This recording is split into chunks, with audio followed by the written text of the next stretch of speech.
Good evening প্রিয় ছাত্রছাত্রীরা, তোমরা যারা বলেছিলে আলো অধ্যায়ে সমস্ত প্রশ্ন উত্তরগুলো দেবেন, সেই সমস্ত ছাত্রছাত্রীদের জন্য আজকের ভিডিও। দেখো, 1 নম্বর প্রশ্নই বলা হয়েছে প্রতিবিম্ব কাকে বলে, প্রতিবিম্ব সৃষ্টির মূল কারণ দুটি কি কি লেখো। ঠিক আছে, তো দেখতেই পাচ্ছ প্রতিবিম্ব কাকে বলে।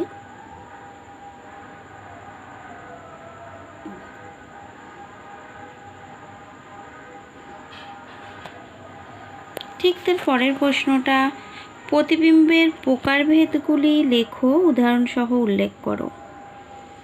তো প্রতিবিম্ব প্রধানত 2 প্রকার, আমরা আগেও পড়েছি, সেটা হলো সদ্বিম্ব আর অসদ্বিম্ব। তো সদ্বিম্ব কাকে বলে সেটা দেখো, কোনো একটি বিন্দু বস্তুর থেকে আগত আলোকরশ্মিগুচ্ছ প্রতিফলিত বা প্রতিসৃত হওয়ার পর অপর কোনো বিন্দুতে যদি প্রকৃতই মিলিত হয় তবে সেই বিন্দু বস্তুকে আমরা বলি সদ্বিম্ব। যেমন সিনেমার পর্দা, উত্তল লেন্স দ্বারা গঠিত প্রতিবিম্ব, এগুলি। ঠিক সদ্বিম্বের ছবিটা ঠিক নিচে দেওয়া আছে, দেখতেই পাচ্ছ। একটা বিন্দু থেকে উৎপন্ন হয়ে আয়নায় প্রতিফলিত হওয়ার পর আবার পরবর্তীতে আরেকটা বিন্দুতে গিয়ে তারা মিলিত হচ্ছে, এই ধরনের প্রতিবিম্ব সবসময় সদ্বিম্ব হয়। এবার চলে আসি অসদ্বিম্ব। কোনো একটি বস্তুর কোনো বিন্দু থেকে আগত আলোক রশ্মিগুচ্ছ প্রতিফলিত বা প্রতিসৃত হওয়ার পর যদি অপর কোনো বিন্দু থেকে অপসৃত হচ্ছে বলে মনে হয় তবে সেই বিন্দুটিকে বস্তুটির ওই বিন্দুর অসদ্বিম্ব বলা হয়। এর উদাহরণগুলো দেখতে পাচ্ছ তোমরা, সমতল দর্পণে গঠিত বস্তুর প্রতিবিম্ব, বি অবতল লেন্স দ্বারা গঠিত প্রতিবিম্ব, এইগুলি। এবার চলে আসি প্রতিফলন কাকে বলে।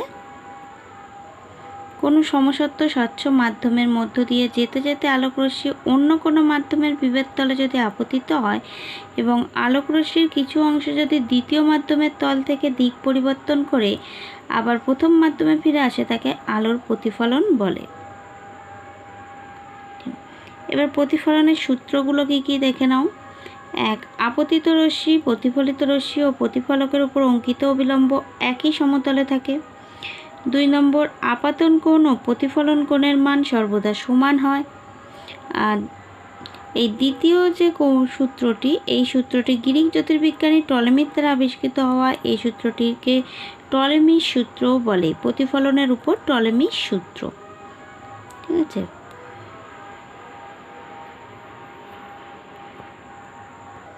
নেক্সট কোয়েশ্চেন দেখো, সিনেমা হলে পর্দার বদলে দর্পণ রাখলে কি হবে। দেখতে পাচ্ছ সেটা।